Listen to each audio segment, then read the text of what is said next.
So let's proceed to the last problem of LTCC or Long-Term Construction Contract, problem letter C.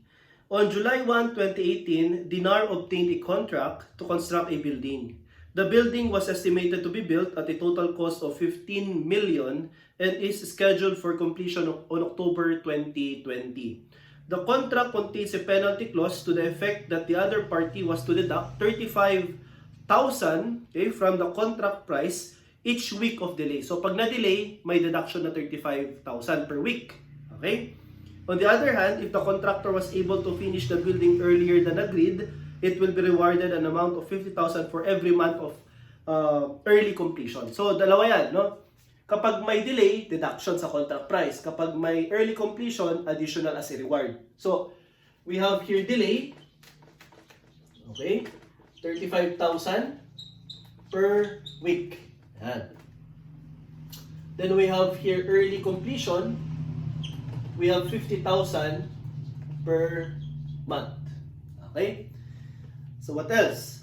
Sabi pa dito, furthermore, cost escalation clause was included in the contract. So pag nag-increase kasi yung cost ng mga materials or labor, pwede mong dagdagan yung contract price. Kumbaga i-absorb ng client or customer yung increase na yan. Kaya may cost escalation. In 2019, the estimated cost of particular construction materials amounting to 520,000 were bought for 780,000. Yan na po yung cost escalation.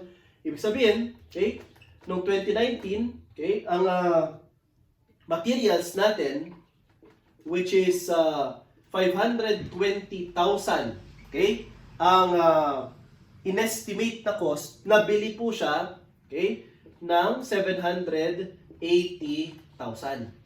So ito yung actual, no? Actual. Ito naman inestimate mo. So ibig sabihin may cost escalation clause. Escalation, nag-increase. At nag-increase by how much? 260,000.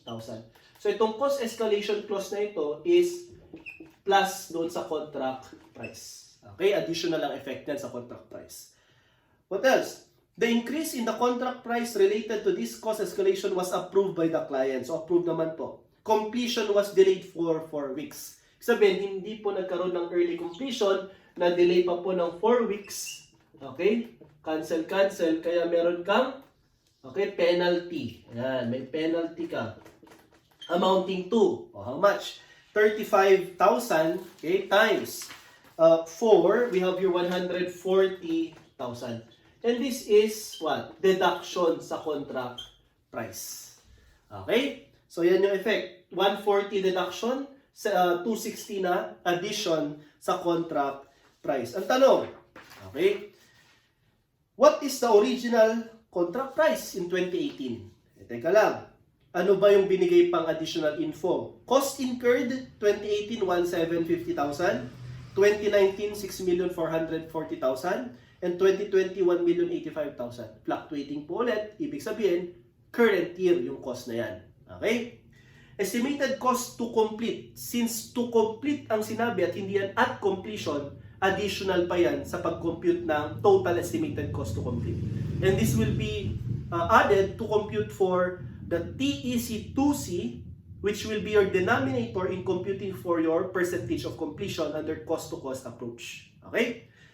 Progress billings, yan ang sabi ko kanina. Okay? Contract price is equal to your CIP, okay? And also equal to your progress billings. Kailan yan? At completion. So kapag ka natapos na, okay, sa dulo, which is in this problem 2020, equal lahat yan. So ma-work back mo yung contract price by simply adding all the progress billings. But this contract price is the new contract price. No? So, ibig mo sabihin, sir, yung progress billings ko noong 2018, which is equivalent to 1,400,000, noong 2019, which is 15,225,000, at noong 2020, okay, which is equivalent to 4,200,000, pag inad ko itong mga to, Okay, yung tatlong yan ay contract price yan noong 2020. The answer is yes. Okay? And the total contract price is equivalent to 20,825,000. Okay? This is the new contract price as of 2020. Ang tinatanong class sa problem number 17 question ay ang original contract price noong 2018. Di ba?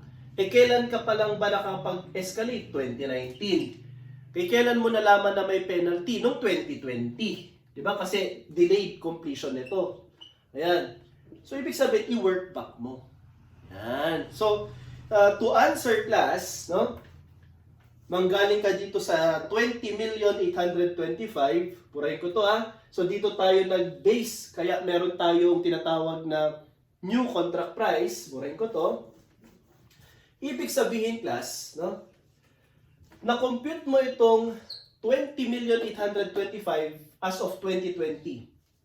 So itong 2020 na penalty, deduction siya dito. Di ba? 140,000. Ito naman, addition siya sa contract price noong 2019, 260,000.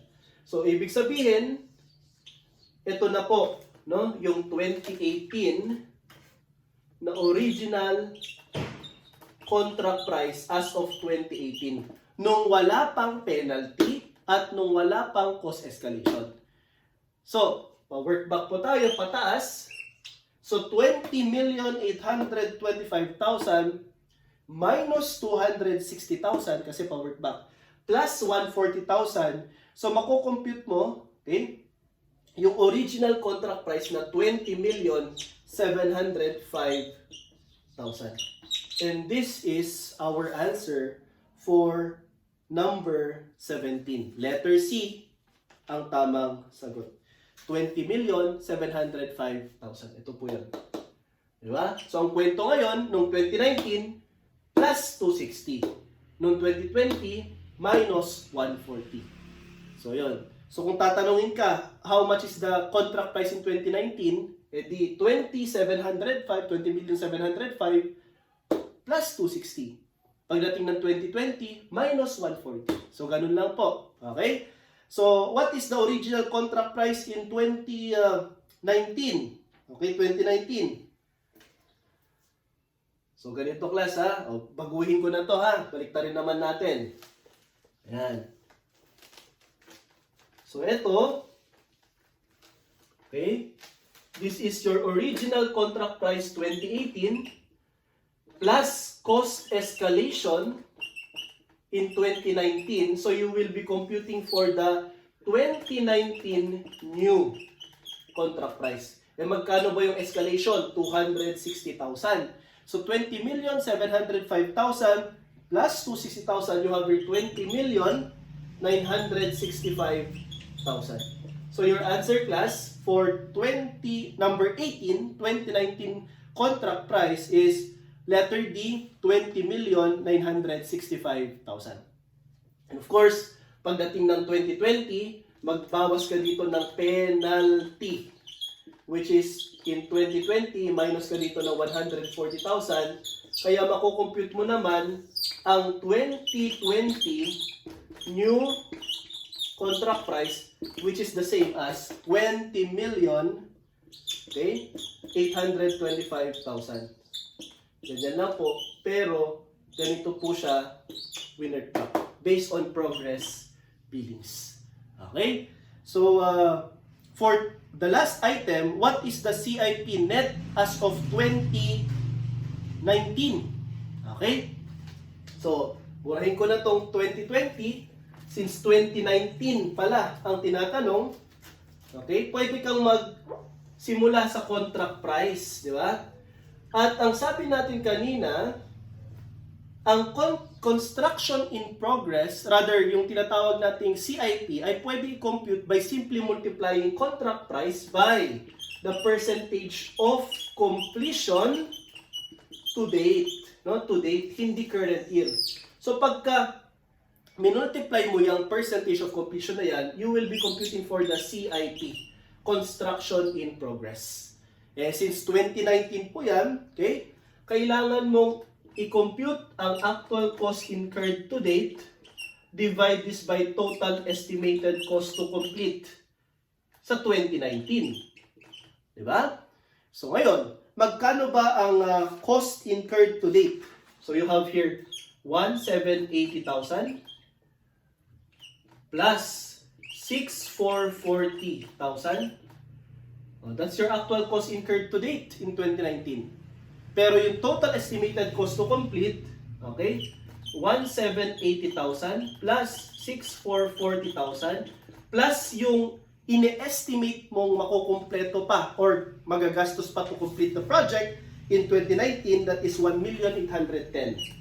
1,810.